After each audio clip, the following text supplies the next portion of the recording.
Muy bien, hermanos. Vamos a dar inicio al estudio. Damos la bienvenida a los que ya estamos aquí de manera presencial y también damos la bienvenida a aquellos hermanos y amigos que a partir de este momento habrán empezado a integrarse o se integrarán a la transmisión que hacemos por Facebook de este estudio.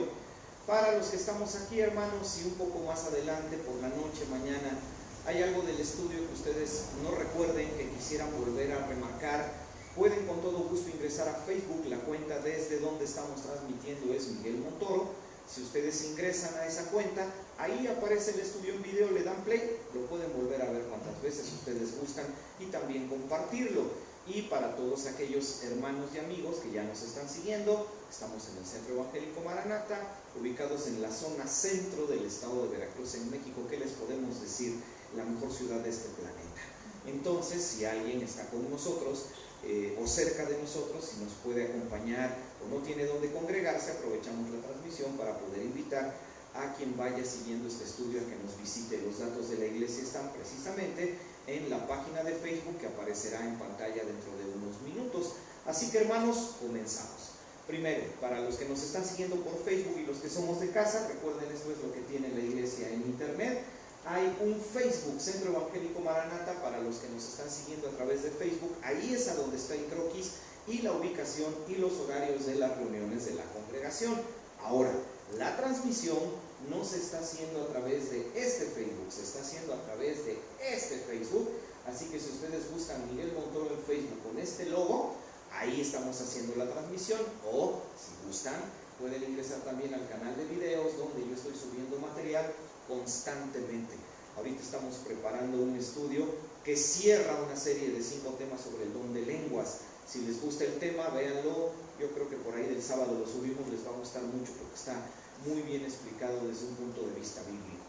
Aquí, en el Centro Evangélico Maranata, estamos abriendo a partir de hoy una serie de 6 temas que finalizarán el último jueves de noviembre. Después de ello, para los que nos reunimos aquí, estaremos viendo 4 temas que se van a llamar la Navidad desde el punto de vista de María. Y lo que se pretende es hablar sobre el nacimiento de Cristo, pero en la perspectiva de María, cómo lo vivió María y eso que puede enseñarnos a nosotros. Pero en estos temas que abrimos hoy, vamos a hablar de la que nosotros le pusimos aquí, radiografía de la maldad. Uy, soy así como que bien intenso. Vamos a hablar de la maldad. La maldad es algo que no podemos soslayar, palabra elegante para decir que no lo podemos ignorar.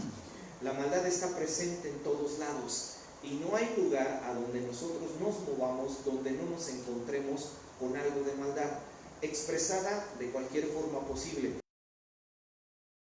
a situaciones que son hasta inconcebibles.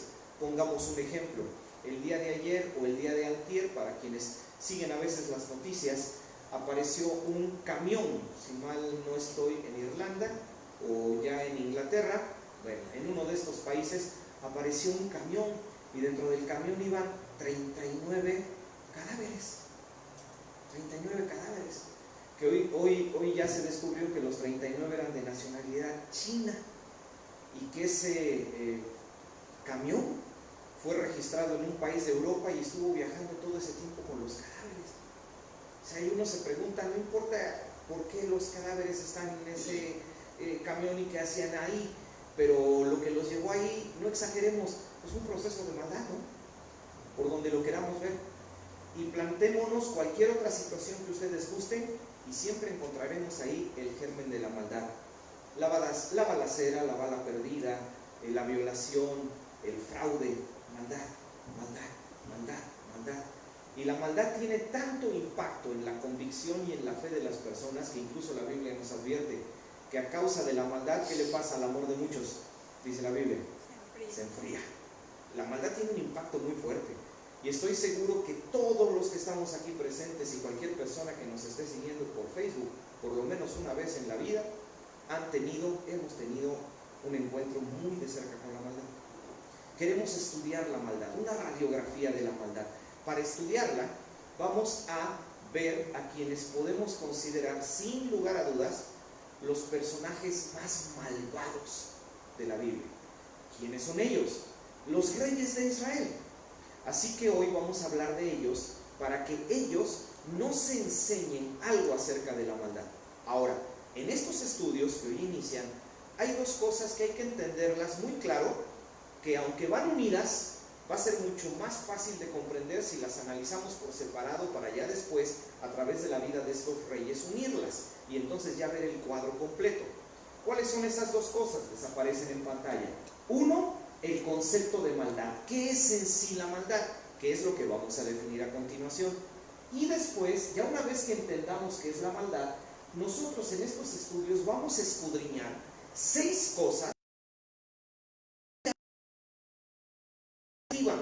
7 chispas que logran hacer que se prenda completamente el incendio de la maldad. ¿Por qué? Pues porque la maldad siempre está sobre nosotros, latente, es una amenaza. Y si no aprendemos a estar preparados, la maldad puede atraparnos. Y seamos o no creyentes, la maldad puede implantarse en nuestras mentes y puede llevarnos a convertirnos en personas que aún con conocimiento de Dios estemos practicando la maldad. Los reyes de Israel son considerados los reyes más perversos de la Biblia. Vamos a hacer un contexto histórico bíblico bien rápido. Yo les pido que después en casa, si tienen tiempo, y las personas que nos siguen en Facebook lo pueden hacer, lean como una lectura bien enriquecedora todo el primer libro de los reyes y todo el segundo libro de los reyes, donde se nos habla de la vida de estos personajes. No tenemos el tiempo de ahondar en muchos detalles, pero por lo menos vamos a tener el contexto necesario. A ver, la historia de los reyes de Israel comienza con quien podemos considerar el más rico, hablo económicamente hablando, de los reyes que el Israel antiguo tuvo. El más rico, así tal vez no lo ubiquemos tanto, con otra característica lo vamos a ubicar mejor. Y el más sabio, ese fue el rey Salomón. Ahí comienza todo con Salomón. Muy bien, Salomón, el rey más rico y más sabio de la historia de Israel, hacia el final de su vida perdió la batalla contra la maldad. ¿Y por qué? Hoy lo vamos a entender mejor por qué le pasó eso.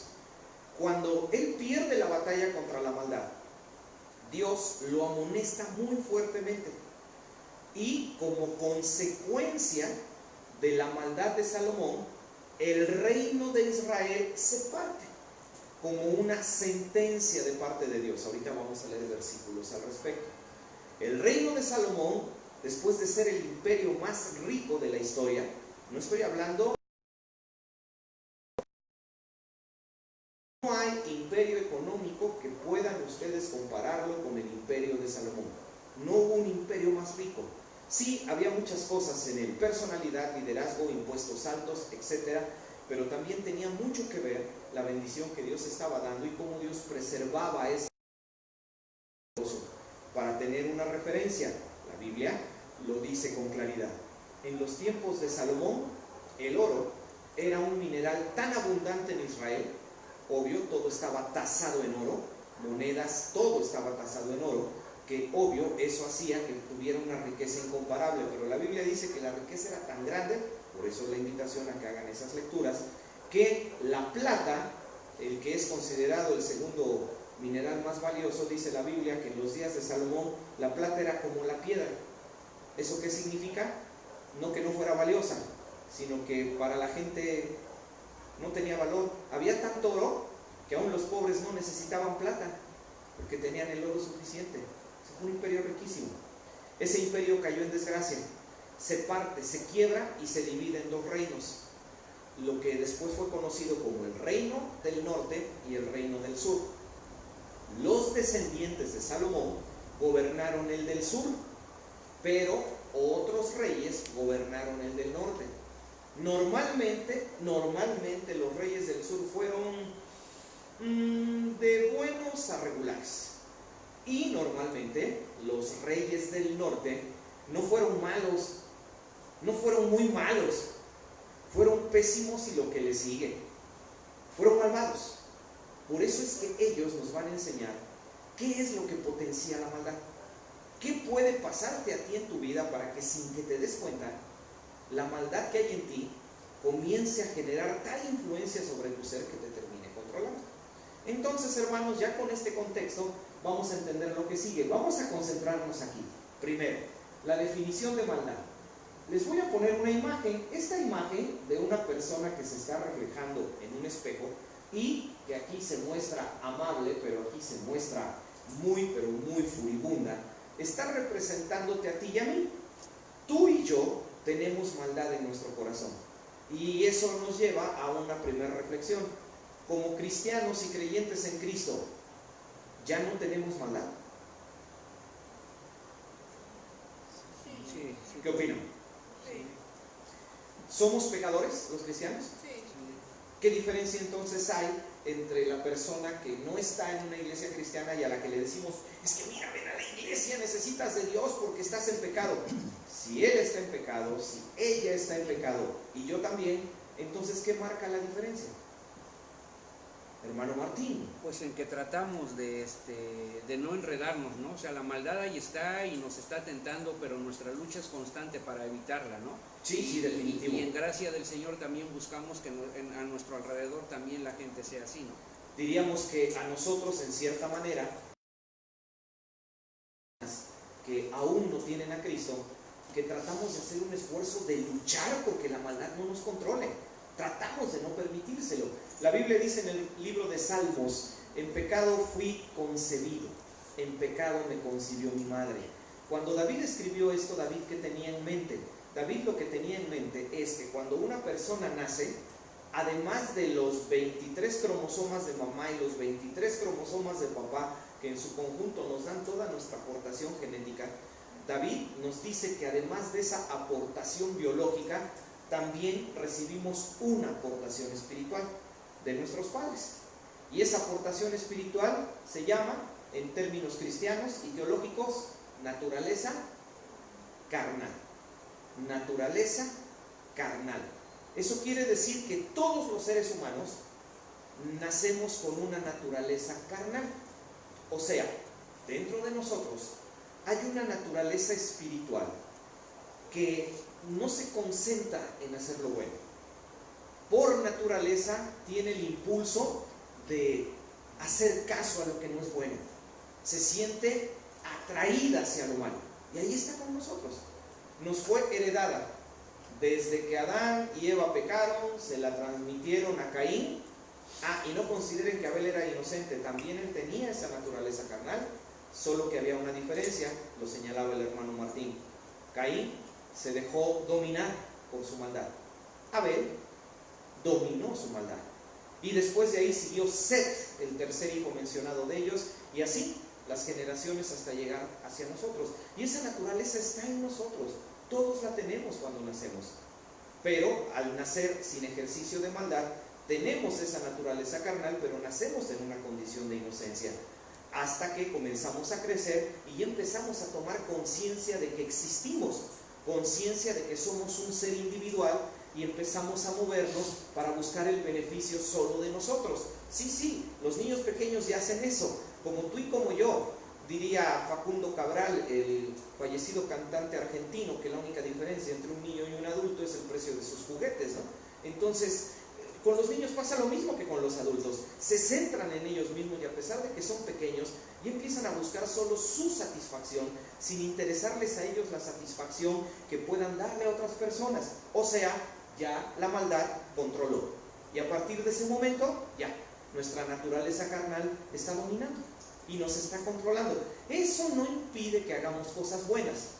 No, hacemos cosas buenas y muchas, pero no somos buenas personas. Eso es lo que está representando esta imagen. Ahora, ya platicamos que todos tenemos una naturaleza carnal que está dentro de nosotros. Todos tenemos una naturaleza carnal. Una naturaleza que es mala. Entonces, con esto comenzamos a entender una definición bien simple de qué cosa es la maldad. ¿Qué es la maldad?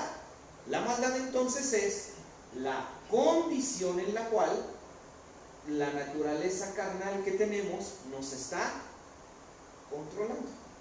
Eso es maldad. Eso es maldad. ¿Y quién es responsable de que la naturaleza carnal te controle? ¿El presidente de este país? ¿El Fondo Monetario Internacional? ¿La Organización de las Naciones Unidas? las organizaciones no gubernamentales o ONGs, como les dicen elegantemente, tu jefe de trabajo, que es un fastidio. ¿Quién es responsable de que esa naturaleza carnal nos esté controlando? Nosotros. Yo y solamente yo. Yo soy el único responsable, no hay nadie más. Yo le permito a esta naturaleza controlarme. Y una vez que yo ya estoy en la condición en que me está controlando, entonces ya estoy en condición de maldad. ¿Quieren ustedes ir más a profundidad? Por si desean comprender las cosas mucho más claramente. Bueno, ¿en qué momento nosotros permitimos ese control? Cuando usamos de una manera equivocada nuestro libre albedrío. Dios en el libro de Deuteronomio le dijo al pueblo de Israel: hoy pongo delante de ustedes el bien y el mal, la muerte y la vida. Elijan la vida para que vivan. Pero Dios no puede obligarnos a hacer eso. Todos nacemos con un libre albedrío. Y ese libre albedrío nosotros lo empezamos a utilizar cuando ya adquirimos conciencia. Y entonces comienza ese juego de poder donde buscamos lo mejor para nosotros o buscamos agradar a otros. Cristo dijo: el Hijo del Hombre no vino a ser servido, vino a servir. Comenzamos a ser dos clases posibles de personas, porque hay dos y solo dos: a los que les gusta ser servidos y a los que les gusta servir, centrados en nosotros o centrados en los demás. Y ahí comienza el problema del mal uso de nuestro libre albedrío. Lo dejamos de usar correctamente, y al usarlo incorrectamente permitimos entonces que la maldad nos controle y ya vivimos en una condición de maldad. Eso es la maldad, la condición en la cual vivimos bajo el dominio completo de nuestra naturaleza carnal.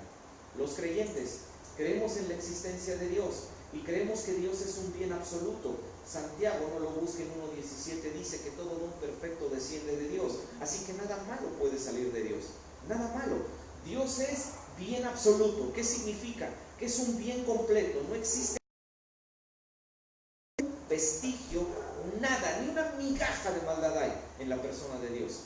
En consecuencia, Dios sabe que todo lo que Él es, si logra influirnos, nos va a convertir no en personas malas, sino en personas buenas. Y Dios intenta influir, pero nuestra naturaleza carnal por sí misma, ¿qué le dice a la influencia de Dios? No me interesas, no me influyas. La naturaleza carnal, dice Pablo, todo el tiempo se opone por naturaleza a Dios. Y hagamos las cosas que son buenas y la naturaleza carnal se resiste: no lo hagas. Y a eso agréguenle a Satanás, que obviamente Satanás en su propio plan quiere ejercer dominio. Intenta todavía que nosotros desoigamos la voz de Dios y nos apartemos de toda fuente de bien, y entonces caemos en condición de maldad. Eso es la maldad. Ahora, nosotros en estos estudios no solo queremos comprender qué es la maldad, porque eso es de este primer tema. En los temas subsecuentes queremos entender qué cosa es lo que activa la maldad. O sea, ¿por qué personas con conocimiento de Dios nos sorprenden con decisiones espantosas cuando nosotros creemos que tal persona tiene temor de Dios y nos demuestra que no tiene el más mínimo temor de Dios? ¿Por qué a veces descubrimos que nosotros como creyentes terminamos haciendo cosas que aún incluso son hasta peores de las cosas que hacen personas que no conocen a Dios? Tranquilos, no se sientan señalados. El apóstol Pablo decía que en sus tiempos los cristianos hacían cosas, y Pablo utilizó esta frase, que aún ni siquiera entre los creyentes, que aún ni siquiera entre los incrédulos se mencionan. O sea, ya desde hace 2000 años, ya los creyentes en Dios batallaban con la maldad. Pero para poder dominar a la maldad, tenemos que conocer qué la activa. ¿Dónde comienza? ¿Cuál es la semilla, para que me entiendan, que enciende el fuego, que hace que la naturaleza carnal estalle e intente dominarnos? Porque, si bien es cierto que a veces lidiamos con las consecuencias de la maldad, debemos de ser bien honestos. La maldad tuvo una chispa que la inició.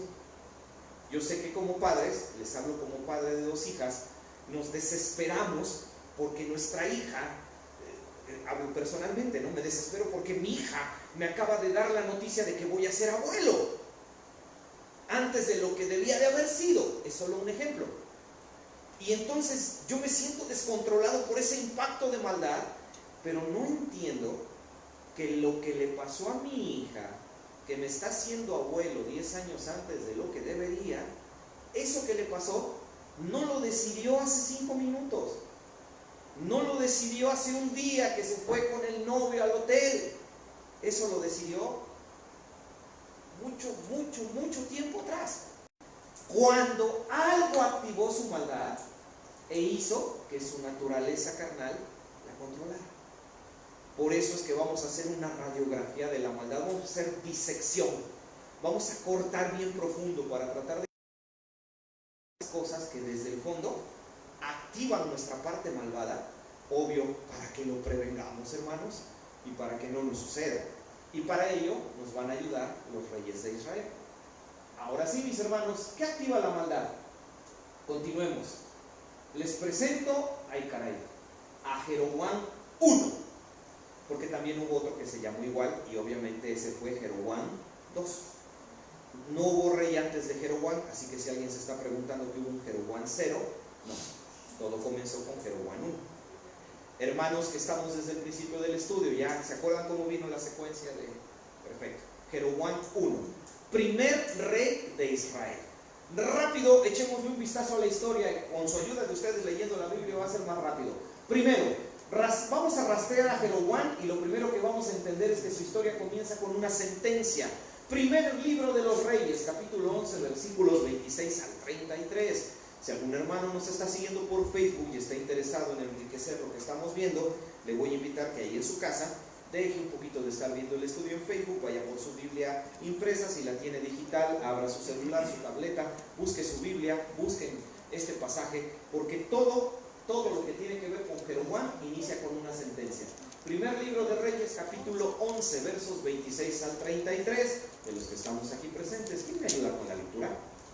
También Jeroboam, hijo de Nabat, efrateo de Sereda, siervo de Salomón, cuya madre se llamaba Serúa, la cual era viuda, alzó su mano contra el rey. Muy bien, así comenzamos.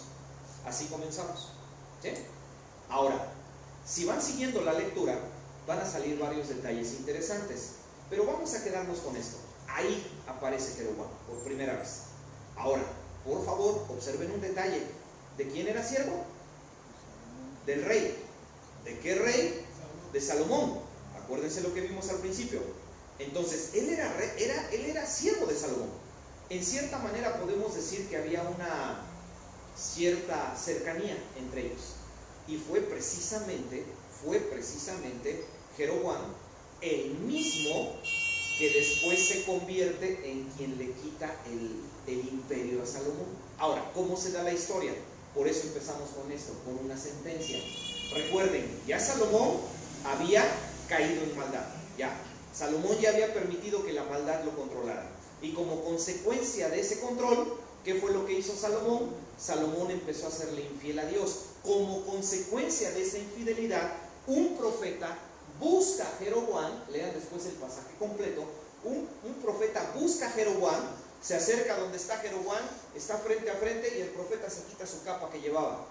Y ahí con un cuchillo o con algo que tuviera a la mano, dice la Biblia que agarra el profeta y empieza a partir en pedazos su capa, hasta que la parte en 12 pedazos. Y después de que la parte en 12 pedazos, toma 10 de esos pedazos y se los entrega a Jeroboam. Y le dice a Jeroboam, así ha dicho Dios, yo rompo el reino de mano de Salomón y te entrego a ti 10 tribus. Pero por amor a David, el padre de Salomón, a él se le va a quedar una tribu, porque yo tengo que ser fiel a la promesa que le hice a David de que siempre habría quien se sentara en su trono. Esta sentencia que le fue dada a Jeroboam, pues imagínense, llegó a oídos de Salomón. No creo que le haya parecido nada bien, ¿no? El pasaje incluso nos dice que intenta matarlo, ¿no? Jeroboam sobrevive al atentado y sale huyendo de Israel, cruza la frontera, se va hacia el sur y se va a vivir a Egipto. Regresa a Israel, lo matan y ya, se queda exiliado mientras Salomón sigue reinando. ¿Qué pasó después de la sentencia? Después de la sentencia tenemos también que considerar que él tenía ciertas cualidades. Primera de Reyes 11:28, ¿quién me lee este pasaje? Ahí adelantito. Este varón Jeroboam era valiente y esforzado. Y viendo Salomón al joven que era activo, le encomendó todo el cargo de la casa de José. Muy bien. Hasta ahí vamos a hacer la primer parada y vamos a poner el librito que quiere decir analicemos. Analicemos, analicemos. Aquí hay tres cosas que resaltar antes de continuar con la historia. Tres cosas que resaltar. Tres. Uno, la pérdida del reino de Salomón y obvio el lógico empoderamiento de Jeroboam, como es lógico, fue sentencia de Dios. Analicemos, porque hay que dejar claro lo que es importante, que nos sirve para la siguiente parte del estudio. El empoderamiento de Jeroboam, su entronamiento, el ser levantado para ser rey sobre el reino del norte, fue algo que Dios determinó. Voluntad de Dios, primer detalle. Segundo detalle, que está en esta cita. Jeroboam tenía las cualidades para ser rey. Las tenía, porque el propio Salomón le dio encargos de responsabilidad que no cualquiera tenía. Ese es un segundo detalle. No estamos hablando de un cualquiera. Era una persona con capacidades. Tercer detalle, que es muy importante resaltar de esta historia. Había una sentencia, había ciertas cualidades que él también tenía, pero también había otro detalle más que es muy bueno considerar. Y ese detalle es que si ustedes van siguiendo más adelante, van a descubrir que en medio de estas circunstancias, Jeroboam es una persona que él solo lo que está buscando es querer agradar a Dios y hacer su voluntad. Es todo lo que él quiere, no quiere otra cosa. Por favor, al inicio de la historia, Jeroboam no la comienza como un traidor, no la inicia como alguien que quiere provocar una guerra civil. Él simplemente es un siervo del rey a quien un profeta llega, le pone 10 pedazos de tela en la mano y le dice: vas a ser rey. Imagínense, ¿no? Así va la historia. Muy bien, sigamos con la historia. Recuerden, ¿a dónde queremos llegar? ¿Qué activa la maldad? Jeroboam es un ejemplo de maldad. Ahora bien, es muy importante, bien importante en la historia, que en este pasaje que nosotros hemos leído, el mismo profeta que le entrega los 10 pedazos de tela, le dice a Jeroboam y le advierte: si andas en los caminos de Jehová tu Dios, Dios prosperará el reino en tu mano. O sea, el profeta no solo le dio los pedazos de tela y le dijo: tú vas a ser rey, también le advirtió: no permitas que la maldad te venza, Jeroboam. No. La maldad no le hagas caso a la maldad, déjate gobernar por el bien absoluto que es Dios, déjate guiar por Dios. Si lo haces y controlas tu maldad, entonces tú vas a ser un rey poderosísimo. Se lo advirtió el profeta. Así va nuestra historia. Bien, obviamente ya muchos estarán suponiendo en su asiento: pero Jeroboam falló. Sí, tienen razón, y tenemos que llegar al punto de qué fue lo que activó su maldad. O sea, ¿por qué empieza la historia como un siervo fiel de Salomón y la termina con el reino destruido y termina como un rey perverso que hasta incluso ni siquiera le pudo heredar el trono a uno de sus hijos? A ver, continuemos con la historia, seguimos aquí. Ahora, ¿qué pasa? Primero, vamos a leer Primera de Reyes 12:24 y vamos a ver qué nos enseña acerca de la fidelidad. ¿Quién me ayuda? Las lecturas son de ustedes. Primera de Reyes, un capítulo adelante nada más, en el 12:24, alguien que no haya leído, hermano Martín. 12:24, la Sí. palabra del Señor dice así: así ha dicho Jehová, no vayáis ni peleéis contra vuestros hermanos los hijos de Israel, volveos cada uno a su casa, porque esto lo he hecho yo de Dios. Y volvieron y se fueron conforme a la palabra de Jehová. Muchas gracias. Tengo que dar algunos detalles para entender lo que el hermano leyó y esto cómo está relacionado con la fidelidad. A ver, recuerden, Jeroboam está exiliado en Egipto. Salomón lo quiere muerto. Él no quiere problemas, porque miren, observen esto, Jeroboam ya tenía la promesa de Dios de que iba a recibir el reino antes de que se fuera exiliado a Egipto. Eso significa que si Jeroboam hubiera querido, él hubiese empezado a generar una revolución, porque lo respaldaba la promesa de Dios. lo respaldaba la voluntad de Dios. Él hubiera empezado a mandar mensajeros por todo Israel. Dios a mí ya me ha constituido por rey, y ahí estaría el profeta para poderlo corroborar. Y el profeta podría decir: es verdad. Sin embargo, observen, él no inicia esta historia como un hombre malo. No exageramos al decir que inicia la historia como un hombre bueno. ¿Qué cosa lo vuelve malo? Él mejor prefiere irse a Egipto y vivir exiliado antes que poner en riesgo la vida de quienes empezaron a simpatizar con él y por supuesto su propia vida. Está interesante el cambio que sufrió Jeroboam, lo que lo hizo. Cuando Salomón muere, y allá en Egipto, regresa a buscar al hijo de Salomón, Roboam, y le da una muestra de fidelidad. Le da una muestra, porque cuando Jeroboam regresa, la gente se aglutina alrededor de él porque ya conocían la profecía. Y cuando Jeroboam regresa y va a la capital a buscar a Roboam, todos esperaban que ahí empezara una revolución, y para decepción de todos, Jeroboam, en lugar de impulsarse, posicionarse como rey, da muestra de fidelidad y de humildad.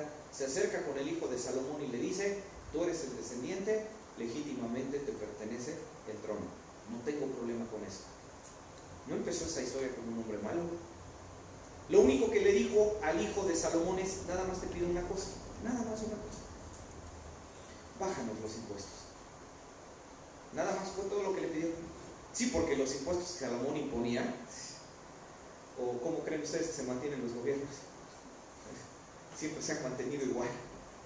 Entonces lo que Jeroboam le dice al hijo de Salomón: nada más, bájanos los impuestos. Lamentablemente, el hijo de Salomón decepciona a Roboam porque toma una pésima decisión.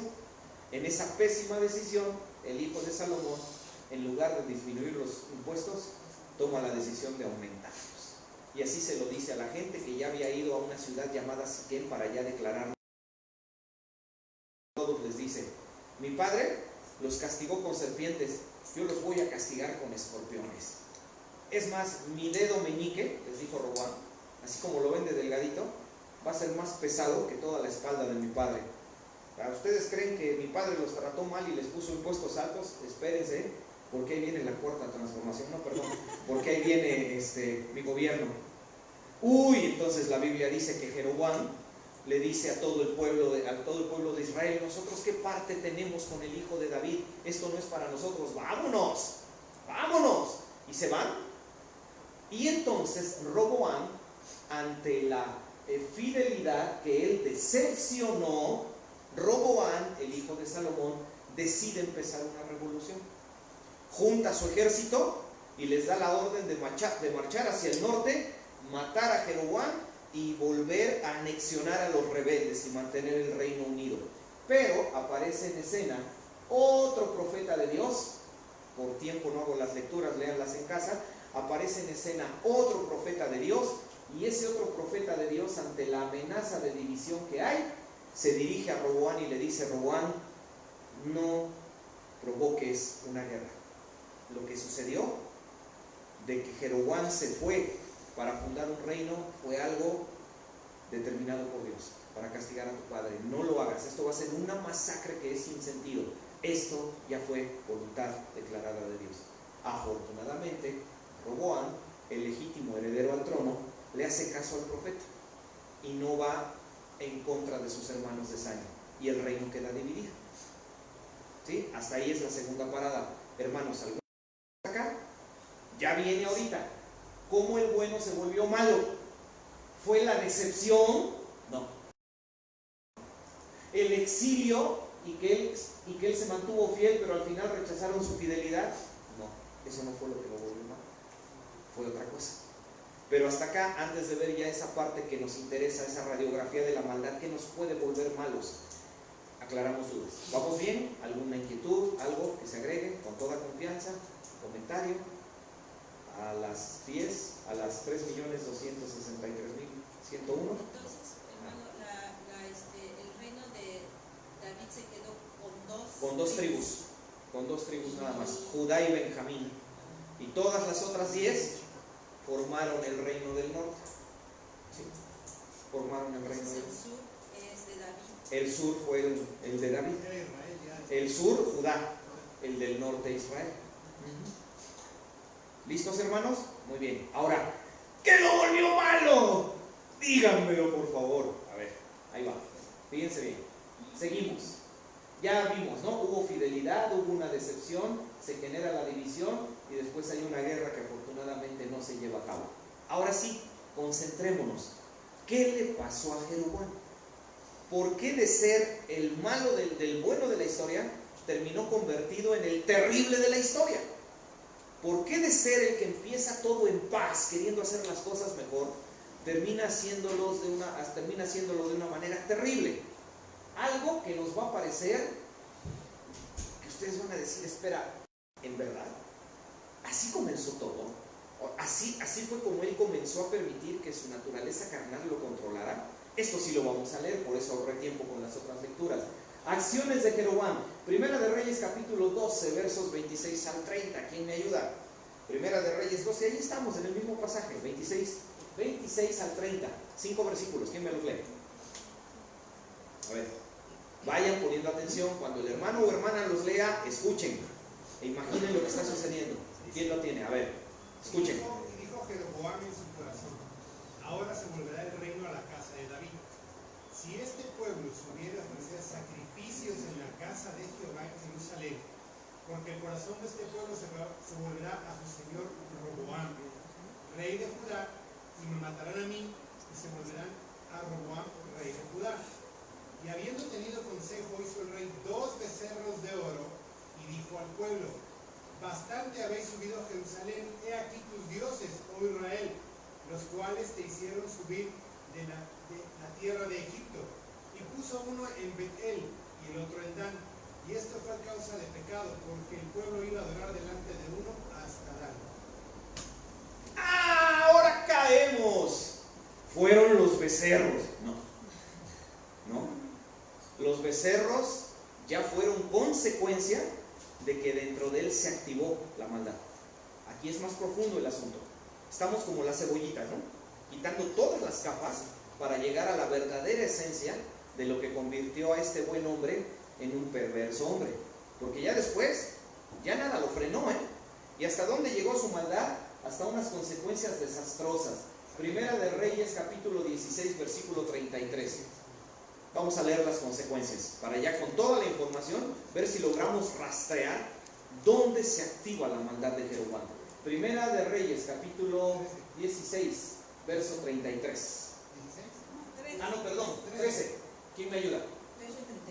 Sí, Primera de Reyes, capítulo 13, verso 33. Con todo esto no se apartó Jeroboam de su mal camino, sino que volvió a ser sacerdote de los lugares altos de entre el pueblo, y a quien quería lo consagraba para que fuese de los sacerdotes de los lugares altos. Eso ya es a lo último, ¿ya me entendieron? Ya pasaron años, él ya está controlado por la maldad. Obviamente cuando ya estás controlado por la maldad y haces caso a Dios, es lo último que quieres hacer. Y si Dios había dicho que solamente los de la tribu de Leví podían ser sacerdotes, ¿qué dice entonces Jeroboam? No me importa, ya no me interesa lo que Dios diga. A cualquiera yo lo voy a hacer sacerdote. A ver, Martín, eres sacerdote, pero no soy levita, no me importa, vente para acá. Daniel, no, yo soy de la tribu de Efraín, no soy de la de Leví, no importa, vas a ser sacerdote. Hermanos, ya cuando la maldad toma control, ya los mandamientos de Dios no nos interesan. Los ignoramos por completo. Ya dejan de tener sentido, dejan de tener valor, cuando ya la maldad ya nos atrapó. Pero estas ya son las consecuencias. Primero, observen, al inicio de la historia, la pantalla anterior, un hombre fiel, un hombre bueno, lo único que quería era la paz, a pesar de que ya Dios le había dado una profecía, que no era cualquier cosa de que iba a ser rey. Él renuncia a la profecía con tal de hacer la paz con el pueblo. Y aquí, al final, tenemos al mismo hombre transformado. Solo piensa en él mismo, no le interesa ir contra los mandamientos de Dios, no le interesa faltarle el respeto a Dios. ¿Cómo le va a interesar si ya no siente temor por él? Ya no. Así, pero ¿qué cosa fue? Insisto, no fueron los becerros. No, por ahí está escondida la causa. La segunda consecuencia, antes de dar respuesta a esto, Primera de Reyes, pero ahora un capítulo adelante, por favor, el 14, versículos 7 al 10. ¿Quién me ayuda? Es la última lectura. Mi hermano Jorge. Ve y di a Jeroboam, así dijo Jehová Dios de Israel, por cuanto yo te levanté del medio del pueblo y te hice príncipe sobre mi pueblo Israel, y rompí el reino de la casa de David y te lo entregué a ti, y tú no has sido como David mi siervo, que guardó mis mandamientos y anduvo en pos de mí con todo su corazón, haciendo solamente lo recto delante de mis ojos, sino que hiciste lo malo sobre todos los que han sido antes de ti, pues fuiste y te hiciste dioses ajenos e imágenes de fundición para enojarme, y a mí me echaste tras tus espaldas. Por tanto, he aquí que yo traigo mal sobre la casa de Jeroboam, y destruiré de Jeroboam todo varón, así el siervo como el libre en Israel, y barreré la posteridad de la casa de Jeroboam, como se barre el estiércol hasta que sea acabada. El que muera de los de Jehová en la ciudad, lo comerán los perros, y el que muera en el campo, lo comerán las aves del cielo, porque Jehová lo ha dicho. No, tan fuertísimo esto.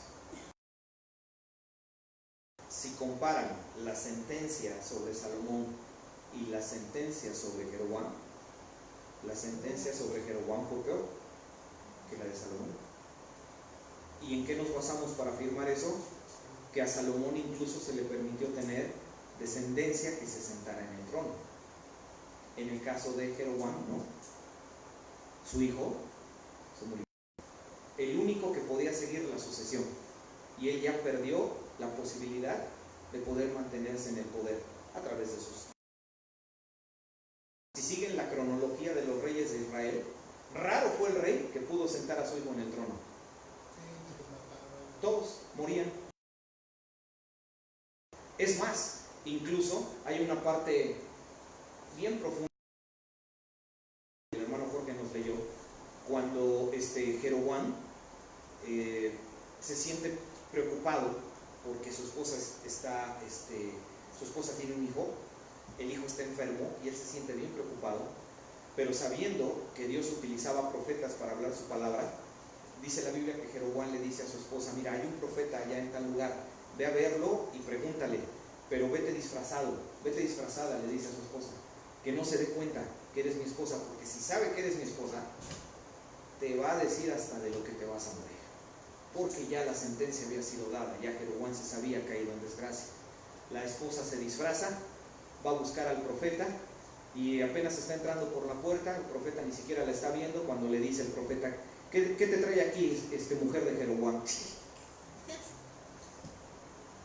Y le dice las palabras que acabamos de ver. Y es más, hasta le dice: y regresa y prepárate porque tu hijo morirá.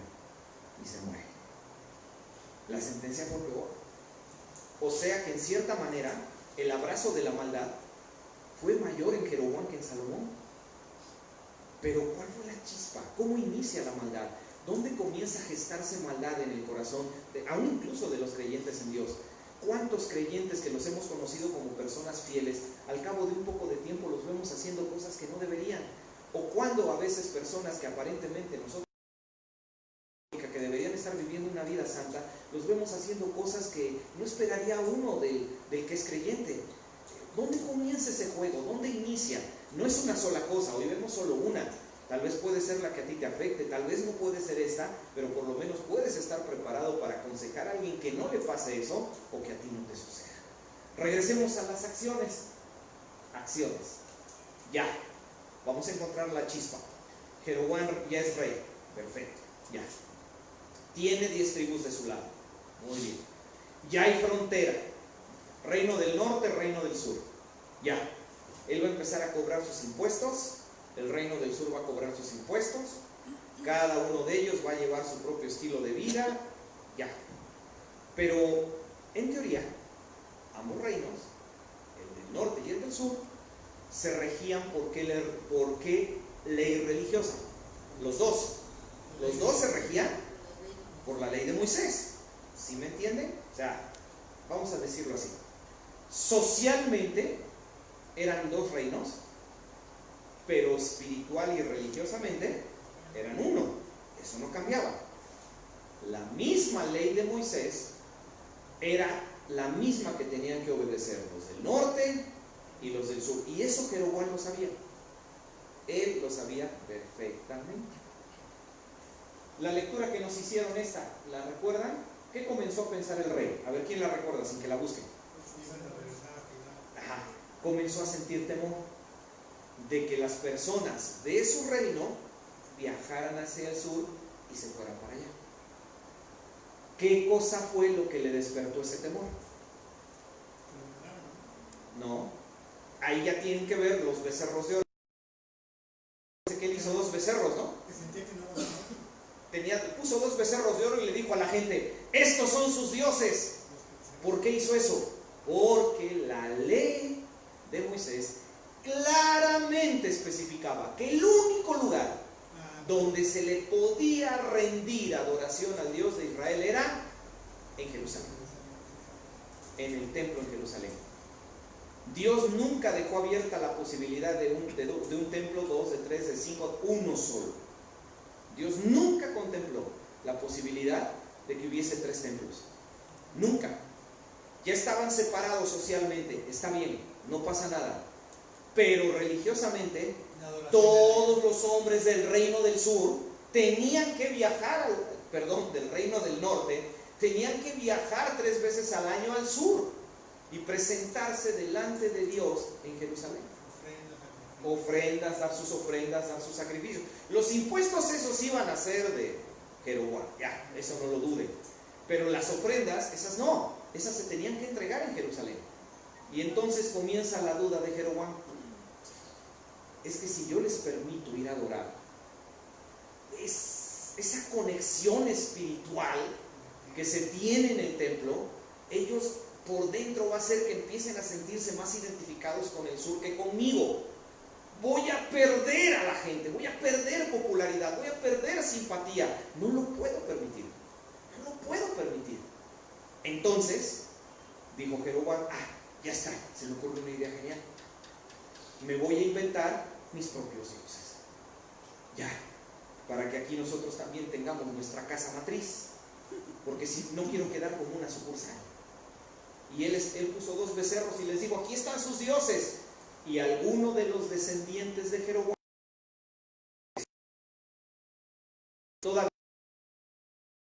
¿qué hizo ese descendiente? De plano tomó una ciudad llamada Samaria, y en esa ciudad construyó un templo y les dijo a todos los del reino del norte: ya no tienen que ir a Jerusalén, tienen que venir a Samaria.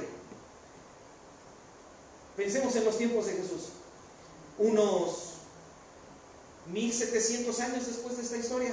En los tiempos de Jesús, ¿qué pasaba? Los judíos y los samaritanos no se llevaban entre ellos, a pesar de que ya se había derribado esa barrera. Ya no había reino del norte, ya no había reino del sur, ya era Israel.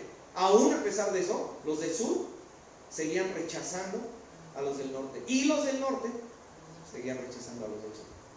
Hay un pasaje bien interesante cuando Jesús está bien arriba, en el norte, y va a dirigirse hacia Jerusalén, y le manda un recado a todos los de Samaria, Jesús, a través de sus discípulos: el maestro Jesús va para Jerusalén, quiere pasar aquí por Samaria, no hay problema en que aquí se quede y se hospede con ustedes. Y los samaritanos le dicen a Jesús: no, ¿cómo crees? Por aquí no pasas. ¿Y por qué lo hicieron? Simplemente porque no querían que las buenas noticias de salvación de Cristo llegaran a los del sur. 1700 años después, y ya la división social se había terminado, pero se mantenía todavía la división espiritual y religiosa. Consecuencia de esto, ¿qué activa la maldad? Radiografía de la maldad. ¿Qué convierte a las personas buenas en perversas? ¿Qué convierte a los buenos cristianos en cristianos carnales? ¿Qué convierte a los cristianos que quieren servir a Dios, hacer las cosas bien y que les vaya bien, en cristianos confundidos que ya no sienten temor de Dios y que hacen lo que se les viene a la cabeza sin ya respetar los mandatos de Dios? ¿Qué es? Jeroboam nos da la clave. ¿Cuál fue la clave? Pérdida. Sentido de pérdida. Cuando Jeroboam sintió que podía perder lo que lo convertía en rey, él abrió su corazón de par en par y permitió que su naturaleza carnal lo controlara. Sentido de pérdida. El sentido de pérdida es una de las cosas que activa la maldad en el ser humano. Y ahora, esto nos tiene que llevar a una seria reflexión a ustedes y a mí. Sentido de pérdida. Para yo tener sentido de pérdida, debo de tener noción de propiedad. Se los explicaría yo de esta manera simple. Uso mi Biblia. Esta Biblia que yo tengo aquí es una Biblia que aprecio mucho por varios detalles. Mucho. De veras, le tengo un afecto bien agradable a esta Biblia. Ese afecto agradable que yo tengo por esta Biblia me genera a mí sentido de propiedad. Es mi Biblia, es mía. Y por cierto, no me costó, pero es mía. Me la regalaron. Pero ya tengo un sentido de propiedad. Entonces, para yo sentir pérdida, primero debo de tener sentido de propiedad. Como esta Biblia es mía, si por algún motivo esta Biblia desaparece por la causa que sea, entonces dentro de mí siento pérdida. No puede haber sentido de pérdida si no se tiene noción de propiedad. Entonces, si la noción de propiedad es tan importante para generar maldad, entonces, ¿cómo podemos estar vacunados para que el sentido de pérdida no nos lleve a la maldad? Bien simple, abandona toda noción de propiedad que tengas. Hermanos, nada es nuestro. Nada es nuestro. Ni siquiera tu vida no te pertenece. Y si insistes en creer que tu vida es tuya, vas a despertar en tu corazón noción de propiedad. ¿Qué va a pasar cuando un cáncer te golpee?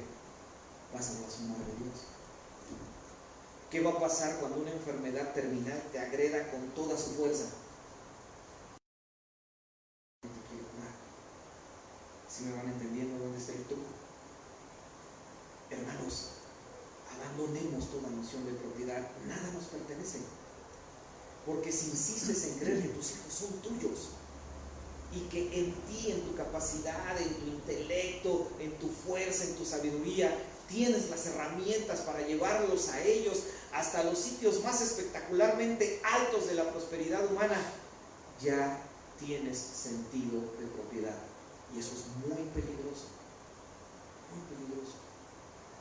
Porque en el momento en que tus hijos te demuestren que tú no eres su dueño y decidan apartarse o embarazarse con tal de irse de tu lado, toda tu estabilidad espiritual se va a resquebrajar.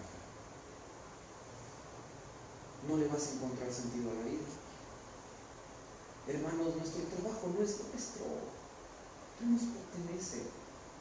A pesar de que a través de él nos beneficiamos, a pesar de que a través de él le damos mejores condiciones de vida a nuestra familia, y a pesar de que tenemos que esforzarnos para que esas condiciones se mantengan, es una responsabilidad de los que mantenemos un hogar. A pesar de ello no te pertenece. Porque si tu trabajo y tu cheque tú le empiezas a etiquetar con una noción de propiedad, ¿qué va a pasar cuando pierdas tu trabajo? ¿Qué va a pasar? Vas a perder estabilidad espiritual. Vas a dejar de venir a la iglesia. Vas a estar demasiado agobiado porque no tienes para sustentarte. Vas a elegir el trabajo primero que te pongan enfrente. Oiga, pero yo la necesito aquí los domingos, no me importa. Y te vas a desaparecer de la iglesia. Es más, aún sin que estemos viviendo una verdadera pérdida, ya lo experimentamos, hablando del trabajo. Sin estar sufriendo pérdida, ya lo experimentamos. Porque si trabajo mucho en la semana y estoy bien cansado, ¿a quién castigamos con ello? A Dios, no venimos el domingo.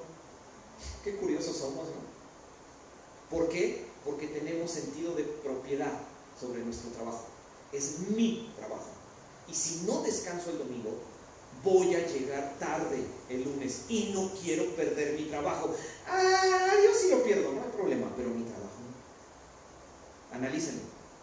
El sentido de propiedad nos puede conducir a la sensación de pérdida. Y la sensación de pérdida es una de las chispas que empodera la maldad.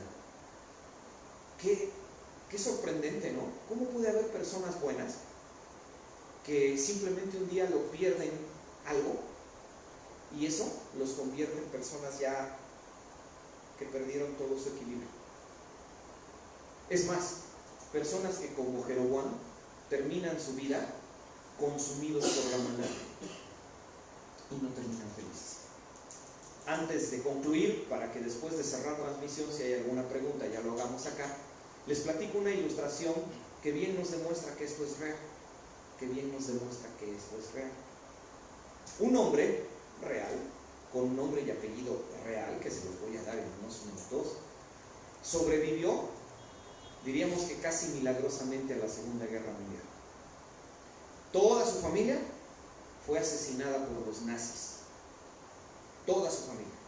Él era judío, pero logra sobrevivir a la Segunda Guerra Mundial y sale de la Segunda Guerra Mundial con una sensación de pérdida profunda, culpando al nazismo por la pérdida de todo lo que tenía.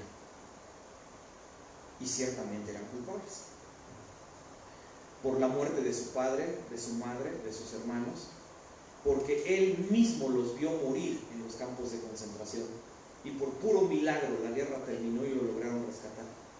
Y esa pérdida, que él la etiquetó como la pérdida de mi felicidad, los nazis me quitaron todo, aunque pareciera un motivo justo. Poco a poco y lentamente este hombre lo empezó a arrojar hacia la maldad, porque empezó a sentir encono, resentimiento, ira, frustración y deseos de venganza. Cuando apenas habían pasado un par de años, él consiguió un trabajo limpiando los pisos de un hospital. Y mientras él estaba ahí, con toda esa pérdida, la enfermera lo busca y le dice: oye, tú eres judío, ¿verdad? Y él contesta: sí, efectivamente lo soy. Tenemos a un enfermo, ya está a punto de morir, él quiere hablar con un judío, no sé por qué, no sé para qué, pero pues es su última voluntad, no tendrás un par de minutos, ¿no? Quiere hablar contigo. Afanador, ¿no? Les decimos, conserje que limpiaba los pisos, entra a la habitación y encuentra a un hombre envejecido, pero más que envejecido lo encuentra abatido emocionalmente. Y cuando él entra, este hombre que está agonizando le pregunta: ¿tú eres judío? Y él le dice: sí, yo soy. Y el hombre le dice: siéntate, quiero decirte algo. Y se sienta este hombre joven todavía y le dice: ¿sabes qué? Te quiero pedir perdón. Y él le contesta: perdón a mí, ¿por qué? Dice: porque yo pertenecía al nazismo. Y entonces este hombre joven, de momento, al escuchar eso, se pone a la defensiva, se queda callado, no dice nada, y el hombre nazi agonizante le dice: mira, quiero hablar contigo, te quiero platicar una historia, por favor, necesito que me escuches. Él se quedó ahí quieto, más estático por la ira que por realmente tener un deseo de querer escuchar. No se movió, y este hombre nazi le empezó a platicar una historia.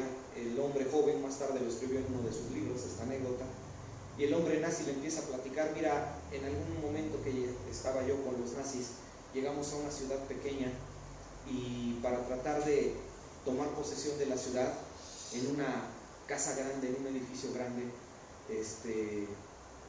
encerramos a toda la gente que pudimos, encerramos ancianos, encerramos mujeres, encerramos niños, y le prendimos fuego. Dice: y créeme, fueron muchos minutos, un poco más de una hora, de que estuvimos ahí alrededor del edificio, todos los soldados nazis, carcajeándonos, embriagándonos, oyendo los alaridos de la gente que se quemaba adentro.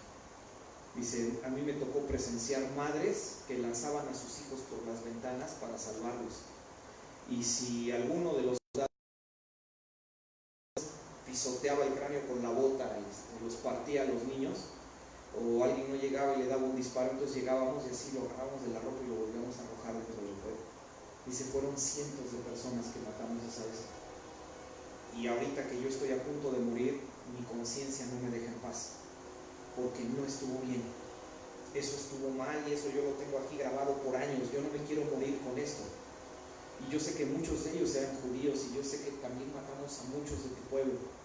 Y tú que eres judío, yo quiero pedirte perdón. Perdóname, no debía haberlo hecho. No debía haberlo hecho.